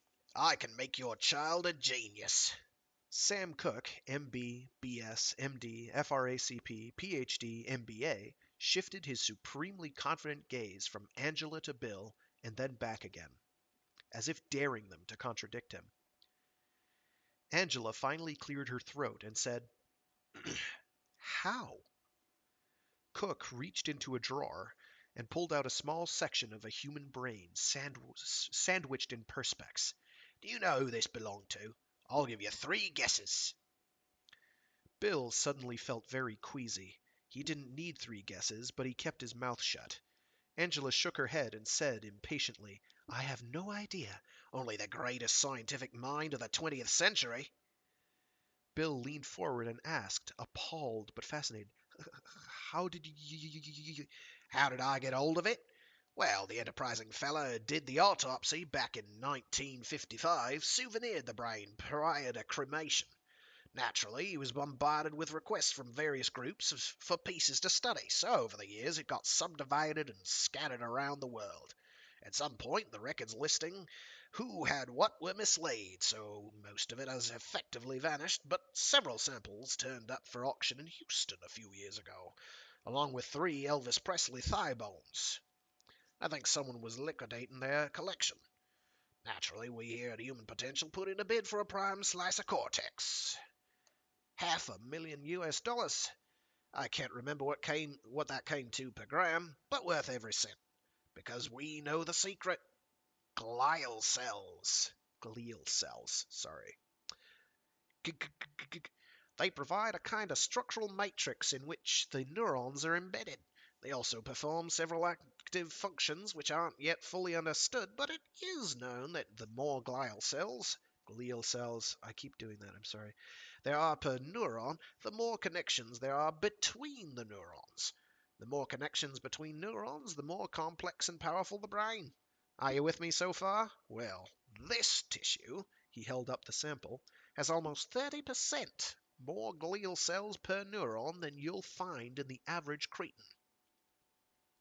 Bill's facial tics suddenly went out of control and he turned away, making quiet sounds of distress. Angela glanced up at the row of framed qualifications on the wall and noticed that several were from a private university on the Gold Coast, which had gone bankrupt more than a decade before. She was still just a little uneasy about putting her future child in this man's hands. The tour of Human Potential's Melbourne headquarters had been impressive. From sperm bank to delivery room, the hardware had certainly gleamed, and surely anyone in charge of so many millions of dollars worth of supercomputers, X-ray crystallography gear, mass spectrometers, electron microscopes, and so on, had to know what he was doing. But her doubts had begun when Cook had shown them his pet project. 3 young dolphins whose DNA contained human gene grafts. We ate the failures, He had confided, with a sigh of gustatory bliss. The aim had been to alter their brain physiology in such a way as to enable them to master human speech and human modes of thought. And although... Oh, lost my place. And although, strictly speaking,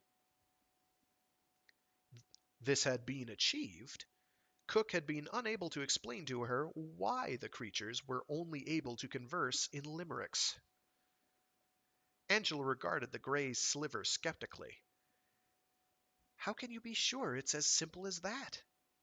We've done the experiments, of course.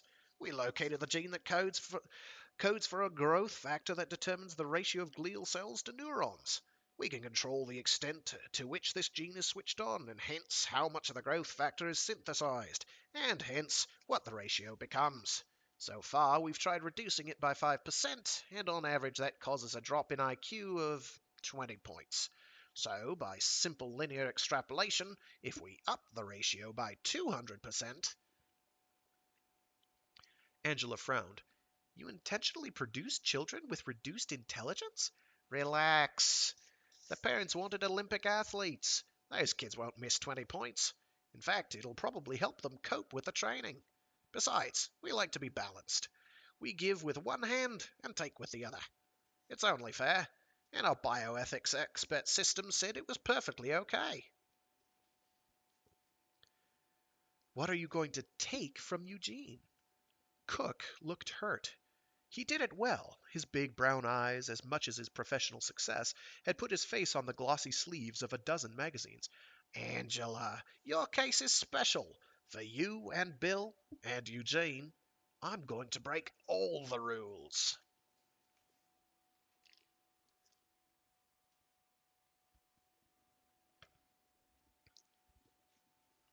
When Bill Cooper was 10 years old, he saved up his pocket money for a month and bought a lottery ticket. The first prize was $50,000. When his mother found out, whatever he did, she always found out, she said calmly, Do you know what gambling is? Gambling is a kind of tax. A tax on stupidity. A tax on greed. Some money changes hands at random, but the net cash flow always goes one way. To the government, to the casino operators, to the bookies, to the crime syndicates. If you ever do win, you won't have won against them. They'll still be getting all their share. You'll have won against all the penniless losers, that's all. He hated her. She hadn't taken away the ticket, she hadn't punished him, she hadn't even forbidden him to do it again. She had simply stated her opinion. The only trouble was, as an ordinary 10-year-old child, he didn't understand half the phrases she'd used, and he didn't have a hope of properly assessing her argument, let alone rebutting it. By talking over his head, she might just as well have proclaimed with the voice of authority, "You are stupid and greedy and wrong." And it frustrated him almost to tears that she'd achieved this effect while remaining so calm and reasonable. The ticket didn't win him a cent, and he didn't buy another. By the time he left home 8 years later and found employment as a data entry clerk in the Department of Social Security, the government lotteries had been all but superseded by a new scheme in which participants marked numbers on a coupon in the hope that their choice would match the numbers on balls spat out by a machine. Bill recognized the change as a cynical ploy designed to suggest, sotto voce, to a statistically ignorant public that they now had the opportunity to use skill and strategy to improve their chances of winning. No longer would anyone be stuck with the immutable number on a lottery ticket. They were free to put crosses in boxes any way they liked. This illusion of having control would bring in more players, and hence more revenue. And that sucked. The TV ads for the game were the most crass and emetic things he'd ever seen, with grinning imbeciles going into fits of poorly acted euphoria as money cascaded down on them. Cheerleaders waved pom-poms and tacky special effects lit up the screen. Images of yachts, champagne, and chauffeur-driven limousines were intercut. It made him gag. However, there was a third prong. The radio ads were less inane, offering appealing scenarios of revenge for the instantly wealthy. Evict your landlord. Retrench your boss. Buy the nightclub which denied you admission. The play on stupidity and the play on greed had failed, but this touched a raw nerve.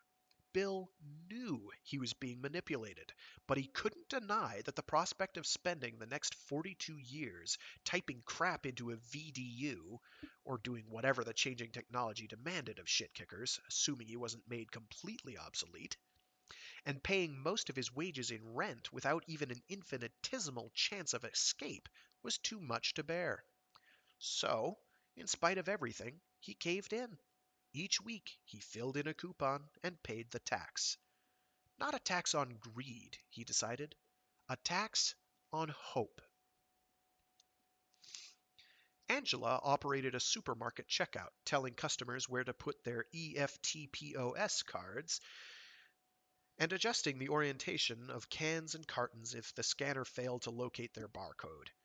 Hitachi made a device which could do this, but the US Department of Defense was covertly buying them all, in the hope of keeping anyone else from getting a hold of the machine's pattern recognition software. Bill always took his groceries to her checkout, however long the queue, and one day managed to overcome his pathological shyness long enough to ask her out. Angela didn't mind his stutter, or any of his other problems. Sure, he was an emotional cripple, but he was passionate, passively handsome, superficially kind, and far too withdrawn to be either violent or demanding. Soon they were meeting regularly to, to engage in messy but mildly pleasant acts designed to be unlikely to transfer either human or viral genetic material between them. However, no amount of latex could prevent their sexual intimacy from planting hooks deep in other parts of their brains. Neither had begun the relationship expecting it to endure, but as the months passed and nothing drove them apart, not only did their desire for each other fail to wane, but they grew accustomed to, even fond of, even ever broader aspects of each other's appearance and behavior. Whether this bonding effect was purely random, or could be traced to formative experiences, or ultimately reflected a past advantage in the conjunction of some of their visibly expressed genes, is difficult to determine. Perhaps all three factors contributed to some degree. In any case, the knot of their interdependencies grew, until marriage began to seem far simpler than disentanglement, and, once accepted, almost as natural as puberty or death. But if the offspring of previous Bill and Angela lookalikes had lived long and bred well, the issue now seemed purely theoretical. The couple's combined income hovered above the poverty line, and children were out of the question. As the years passed, and the information revolution continued, their original jobs all but vanished. But they both somehow managed to cling to employment. Bill was replaced by an optical character reader, but was promoted to computer operator, which meant changing the toner on laser printers and coping with jammed stationery.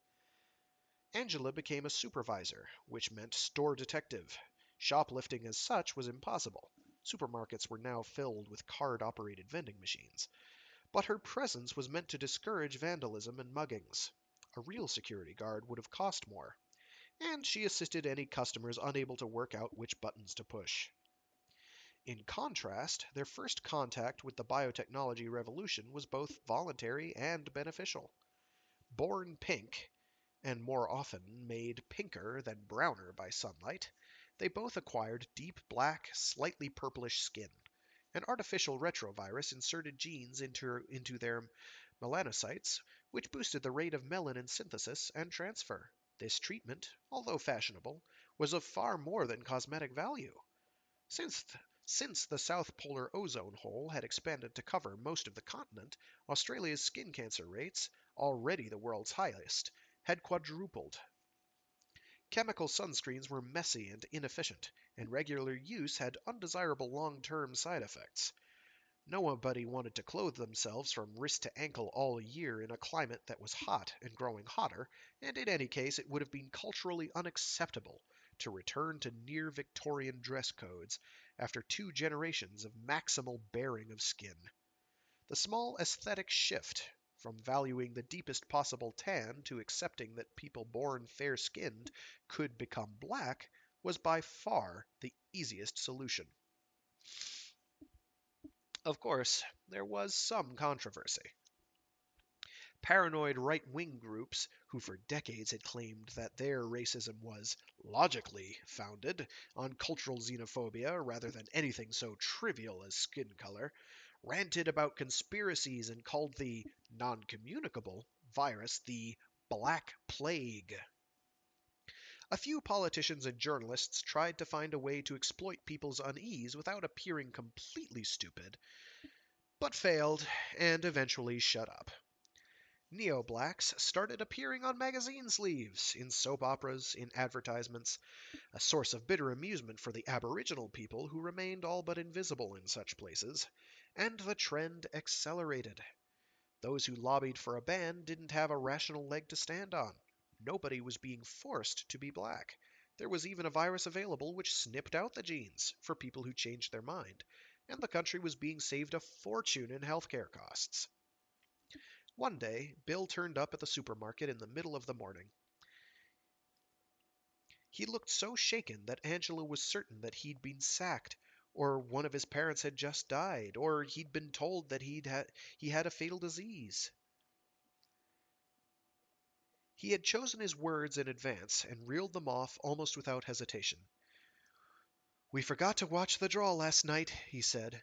"We've won 47 Angela clocked out.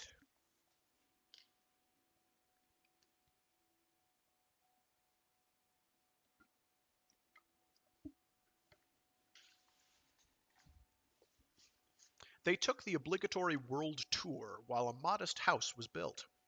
After disbursing a few $100,000 to friends and relatives, Bill's parents refused to take a cent, but his siblings, and Angela's family, had no such qualms. They were still left with more than 45 million.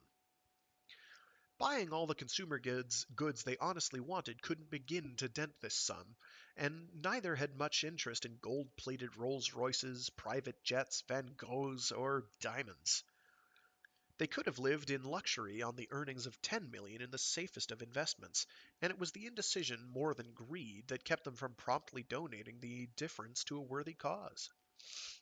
There was so much to be done in a world ravaged by political, ecological, and climatic disasters. Which project most deserved their assistance? The proposed Himalayan hydroelectric scheme, which might keep Bangladesh from drowning in the footplains of its greenhouse swollen rivers? Research on engineering hardier crops for poor soils in northern Africa? Buying back a small part of Brazil from multinational agribusiness so food could be grown, not imported, and foreign debt curtailed? Fighting the still abysmal infant mortality rate amongst their own country's original inhabitants? 35 million would have helped substantially with any of these endeavors, but Angela and Bill were so worried about making the right choice that they put it off month after month, year after year. Meanwhile, free of financial restraints, they began trying to have a child. After 2 years without success, they finally sought medical advice and were told that Angela was producing antibodies to Bill's sperm. This was no great problem. Neither of them was intrinsically infertile. They could still both provide gametes for IVF, and Angela could bear the child. The only question was, who would carry out the procedure? The only possible answer was the best reproductive specialist money could buy. Sam Cooke was the best, or at least the best known. For the past 20 years, he'd been enabling women in infertile relationships to give birth to as many as 7 children at a time, long after multiple embryo implants had ceased being necessary to ensure success. The media wouldn't bid for exclusive rights to anything less than quintuplets. He also had a reputation for quality control unequaled by any of his colleagues. After a stint in Tokyo on the Human Genome Project, he was familiar with molecular biology as he was with gynecology, obstetrics, and embryology. It was quality control that complicated the couple's plans. For their marriage license, their blood had been sent to a run-of-the-mill pathologist, who had only screened them for such extreme conditions as muscular dystrophy, cystic fibrosis, Huntington's disease, and so on. Human potential, equipped with all the latest probes, was 1,000 times more thorough. It turned out that Bill carried genes which could make their child susceptible to clinical depression, and Angela carried genes which might make it hyperactive.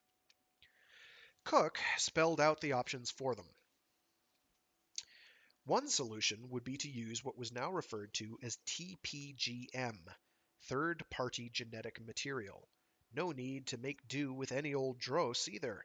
Human Potential had Nobel Prize winners' sperm by the bucketful, and although they had no equivalent ova, collection being so much harder and most prize winners being well into their 60s, they had blood samples instead, from which chromosomes could be extracted, artificially converted from diploid to haploid, and inserted into an ovum provided by Angela. Alternatively, albeit at a somewhat higher cost, they could stick with their own gametes and use gene therapy to correct the problems. They talked it over for a couple of weeks, but the choice wasn't difficult. The legal status of children produced from TPGM was still a mess, and a slightly different mess in every state of Australia, not to mention from country to country. And of course, they both wanted, if possible, a child who was biologically their own. At their next appointment, while explaining these reasons, Angela also disclosed the magnitude of their wealth, so that Cook would feel no need to cut corners for the sake of economy. They had kept their win from becoming public knowledge, but it hardly seemed right to have any secrets from the man who was going to work this miracle for them. Cook seemed to take this revelation in his stride, and congratulated them on their wise decision. But he added, apologetically, that in his ignorance of the size of their financial resources, he had probably misled them into a limited view of what he had to offer. Since they'd chosen gene therapy, why be half-hearted about it? Why rescue their child from maladjustment, only to curse it with mediocrity, when so much more was possible? With their money and human potential's facilities and expertise, a truly extraordinary child could be created. Intelligent, creative, charismatic, the relevant genes had all been more or less pinned down, and a timely injection of research funds, say 20 or 30 million, would see the loose ends sorted out very rapidly. Angela and Bill exchanged looks of incredulity. 30 seconds earlier, they'd been talking about a normal, healthy baby. This grab for their money was so transparent that they could scarcely believe it. Cook went on, apparently oblivious. Naturally, such a donation would be honored by renaming the building's L.K. Robinson Margaret Lee Doonside Rotary Club Laboratory the Angela and Bill Cooper L.K. Robinson Margaret Lee Doonside Rotary Club Laboratory, and a contract would ensure that their philanthropy be mentioned in all the scientific papers and media releases which flowed from the work. Angela broke into a coughing fit to keep from laughing. Bill stared at a spot on the carpet and bit his cheeks. Both found the prospect of joining the ranks of the city's obnoxious, self-promoting charity socialites about as enticing as the notion of eating their own excrement. However, there was a third prong. "The world," Cook said, suddenly stern and brooding, "is a mess." The couple nodded, dumbly, still fighting back laughter, in full agreement, but wondering if they were now about to be told not to bother raising children at all. "Every ecosystem on the planet that hasn't been bulldozed is dying from pollution. The climate is changing faster than we can modify our infrastructure. Species are vanishing. People are starving. There have been more casualties of war in the last 10 years than in the previous century." They nodded again, sober now, but still baffled by the abrupt change of subject. "Scientists are doing all they can, but it's not enough. The same for politicians, which is sad but hardly surprising. These people are only a generation beyond the fools who got us into this mess.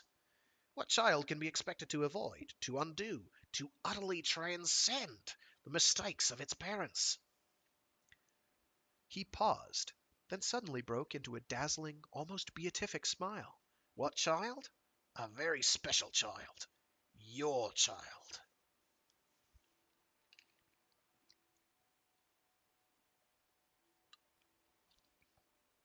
In the late 20th century, opponents of molecular eugenics had relied almost exclusively on pointing out similarities between modern trends and the obscenities of the past.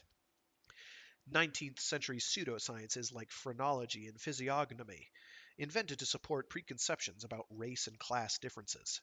Nazi ideology about racial inferiority, which had led straight to the Holocaust. And radical biological determinism, a movement largely confined to the pages of academic journals, but infamous nonetheless for its attempts to make racism scientifically respectable. Over the years, though, the racist taint receded. Genetic engineering produced a wealth of highly beneficial new drugs and vaccines, as well as therapies, and sometimes cures, for dozens of previously debilitating, often fatal genetic diseases. It was absurd to claim that molecular biologists, as if they were all of one mind, were intent on creating a world of Aryan supermen, as if that, and precisely that, were the only conceivable abuse. Those who had played glibly on fears of the past were left without ammunition. By the time Angela and Bill were contemplating Cook's proposal, the prevailing rhetoric was almost the reverse of that of a decade before. Modern eugenics was hailed by its practitioners as a force opposed to racist myths. Individual traits were what mattered, to be assessed objectively on their merits. And the historical conjunctions of traits which had once been referred to as racial characteristics were of no more interest to a modern eugenicist than national boundaries were to a geologist.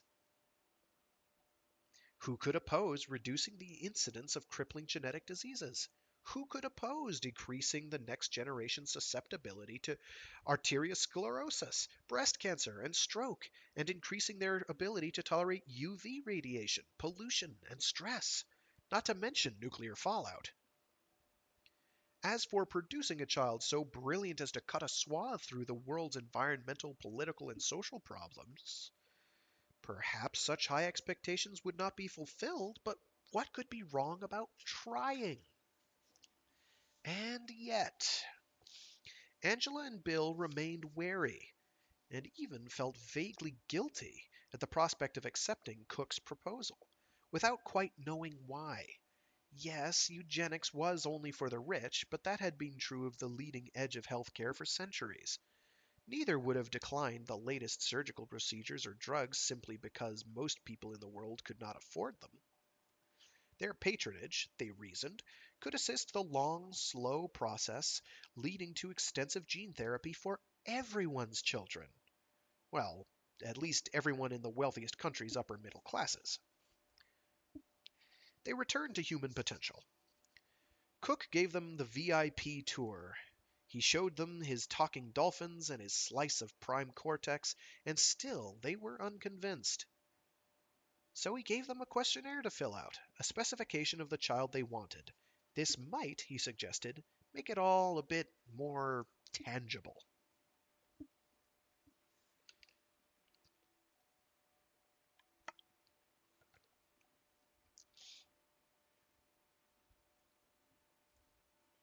Cook glanced over the form and frowned.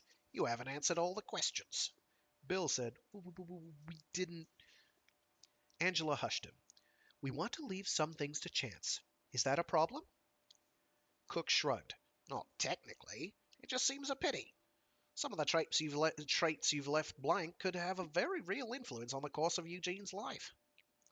"That's exactly why we left them blank. We don't want to dictate every tiny detail. We don't want to leave him with no room at all." Cook shook his head. "Angela, you're looking at this the wrong way. By refusing to make a decision, you're not giving Eugene personal freedom, you're taking it away. Abdicating responsibility won't give him the power to choose any of these things for himself. It simply means he'll be stuck with traits which may be less than ideal. Can we go through some of these unanswered questions?" "Sure." Bill said, "Maybe chance is part of freedom." Cook ignored him. "Height. Do you honestly not care at all about that? Both of you are well below average, so you must both be aware of the disadvantages. Don't you want better for Eugene? Build.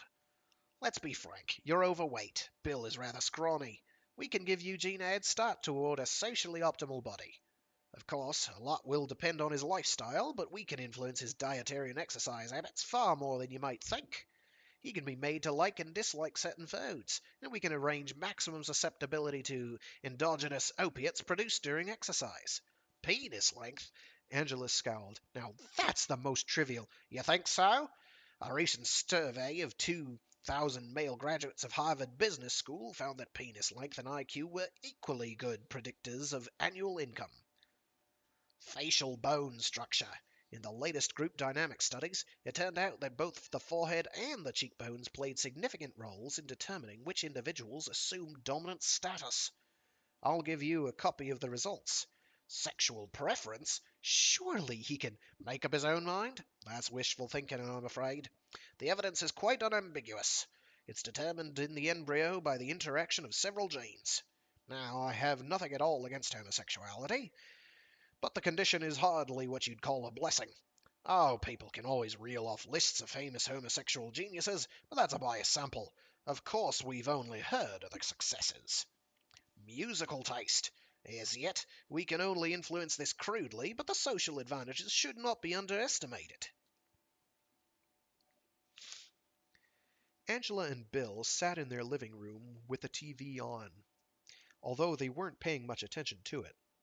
An interminable ad for the Department of Defense was showing, all rousing music and jet fighters in appealingly symmetrical formations. The latest privatization legislation meant that each taxpayer could specify the precise allocation of his or her income tax between government departments, who in turn were free to spend as much of their revenue as they wished on advertising aimed at attracting more funds. Defense was doing well. Social Security was laying off staff. The latest meeting with Cook had done nothing to banish their sense of unease. But without solid reasons to back up their feelings, they felt obliged to ignore them. Cook had solid reasons for everything, all based on the very latest research. How could they go to him and call the whole thing off without at least a dozen impeccable arguments, each supported by a reference to some recent report in Nature? They couldn't even pin down the source of their disquiet to their own dissatisfaction. Their disquiet to their own satisfaction. Perhaps they were simply afraid of the fame that Eugene was destined to bring upon them. Perhaps they were jealous already of their son's as yet unknowable, but inevitably spectacular, achievements. There's, Bill had a vague suspicion that the whole endeavor was somehow pulling the rug out from under an important part of what it meant to be human, but he didn't know quite how to put it into words, not even to Angela. How could he confess that personally he didn't want to know the extent to which genes determine the fate of an individual? How could he declare that he'd rather stick with comfortable myths? No, forget the euphemisms, that he'd rather have downright lies than have his nose rubbed in a dreary truth that a human being could be made to order, like a hamburger. Cook had assured them that they need have no worries about handling the young genius. He could arrange a queue-jumping enrollment in the best Californian baby university, where, amongst Nobel ex Nobel TPGM prodigies, Eugene could do brain-stimulating baby gymnastics to the sound of Kant sung to Beethoven, and learn grand unified field theory subliminally during his afternoon naps. Eventually, of course, he would overtake both his genetically inferior peers and his merely brilliant instructors, but by then he ought to be able to direct his own education. Bill put an arm around Angela and wondered if Eugene really would do more for humanity than their millions could have achieved directly in Bangladesh or Ethiopia or Alice Springs. But could they face spending the rest of their lives wondering what miracles Eugene might have performed for their crippled planet? That would be unbearable. They'd pay the tax on hope. Angela began loosening Bill's clothing. He did the same for her. Tonight, as they both knew without exchanging a word, was the most fertile point of Angela's cycle. In spite of the antibodies, they hadn't abandoned the habits they'd acquired in the years when they'd been hoping to conceive naturally. The rousing music from the television stopped abruptly. The scenes of military hardware deteriorated into static. A sad-eyed boy, perhaps 8 years old, appeared on the screen and said quietly, "Mother, Father, I owe you an explanation." Behind the boy was nothing but an empty blue sky. Angela and Bill stared at the screen in silence, waiting in vain for a voiceover or title to put the image in context. Then the child's eyes met Angela's, and she knew that he could see her, and she knew who it must be. She gripped Bill's arm and whispered, dizzy with shock, but euphoric too, "It's Eugene." The boy nodded. For a moment, Bill was overcome with panic and confusion, but then sheer paternal pride swelled up, and he managed to say, "You've invented time travel." Eugene shook his head. "No, Suppose you fed the genetic profile of an embryo into a computer, which then constructed a simulation of the appearance of the mature organism. No time travel is involved, and yet aspects of a possible future are revealed. In that example, all the same all the machinery to perform the extrapolation exists in the present, but the same thing can happen if the right equipment of a far more sophisticated kind exists in the potential future. It may be useful, as a mathematical formalism, to pretend that the potential future has a tangible reality and is influencing the past, just as in geometric optics, it's often convenient to pretend that reflections are real objects that exist behind the mirrors that create them. But a formalism is all it would be. Angela said, so, because you might invent such a device, we can see you and talk to you as if you were speaking to us from the future? Yes. The couple exchanged glances. Here was an end to their doubts. Now they could find out exactly what Eugene would do for the world. If you were speaking to us from the future, Angela asked carefully, what would you tell us? That you've reversed the greenhouse effect? Eugene shook his head sadly. That you've made war obsolete? No. That you've abolished hunger? No. That you've found a cure for cancer? No. What then? I would say that I have found the way to nirvana. What do you mean? Immortality? Infinite bliss? Heaven on earth? No. Nirvana. The absence of all longing. Bill was horrified. You don't mean genocide? You're not going to wipe. No, father. That would be easy, but I would never do such a thing. Each must find their own way. And in any case, death is an incomplete solution. It cannot erase what has already been. Nirvana is to never have been. Angela said, I don't understand. My potential existence influences more than this television set.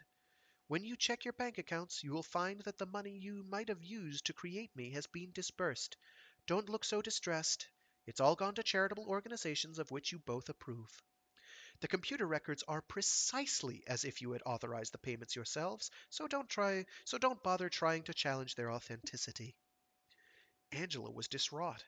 But why would you waste your talents on destroying yourself when you could have lived a happy, productive life and done great things for the whole human race? Why? Eugene frowned. Don't ask me to account for my actions.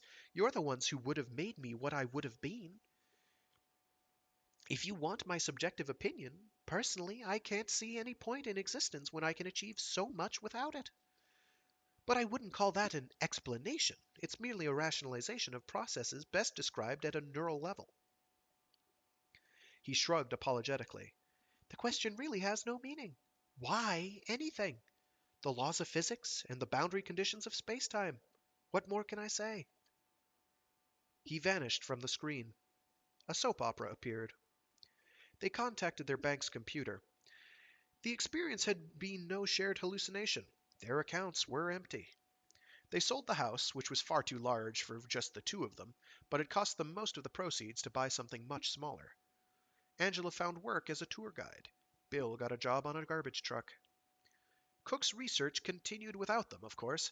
He succeeded in creating 4 chimpanzees able to sing and understand country and western, for which he received both the Nobel Prize and a Grammy Award. He made it into the Guinness Book of Records for implanting and delivering the world's first third-generation IVF twins. But his super baby project, and those of other eugenicists around the world, seemed jinxed. Sponsors backed out for no apparent reason, equipment malfunctioned, labs caught fire. Cook died without ever understanding how completely successful he'd been. And that was Eugene by Greg Egan. Great stuff, I say. Someone decides to make a super baby, and because the super baby could potentially do just about anything, including creating a device to talk to his parents back in time, he does. And decides that he's going to basically feck off to the otherworldly plane of nirvana because he never will have existed, sort of. Well, that is all I'm going to do for today. I will see you guys next week where we will pick up where we left off with a particularly dark and kind of creepy one called The Caress, which is quite good. There's a lot going on there. It's a lot of fun. All right. Thanks for tuning in if you tuned in. Thanks for watching after the fact if you watched after the fact. Feel free to show up next week or shoot me some questions.